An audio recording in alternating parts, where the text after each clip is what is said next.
be API first is to make a system that allows multiple consumers. Is to ensure that the system can be consumed by multiple other systems, including front ends, core enterprise systems, other APIs. That's what it means to be API first. And like someone smart said, but I don't recall the name, you need to treat your APIs like diamonds. They are forever. So you have to keep the thoughts before you create an API. You need to give it some thoughts to make sure that after you publish it, it can stay for a long time. And that's an engineering challenge, but also a very strong business challenge. How do you make an API that can serve the needs of 2 years from now?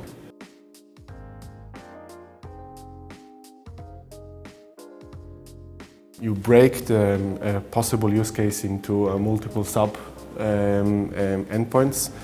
You allow more flexibility, but it comes with complexity. So you need to think of the 2 or 3 user journeys that you want to maybe support, what makes them common, and then create the APIs. So there is more upfront thought to it. It's more business analysis, more refinement of things before we actually publish them.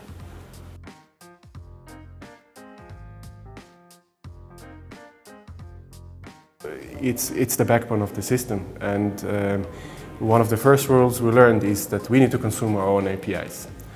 So we need to eat our own dog food, as they say, and it has its own release management. So if we need to break a compatibility of an API to allow innovation, and that's sometimes needed, then we know that it's going to affect ourselves and our own applications and our own consumption.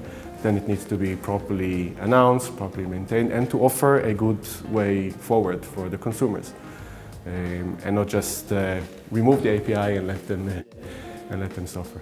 So there is a clear release cycle for the APIs with release notes, with proper documentation, because we are first consumers of our APIs.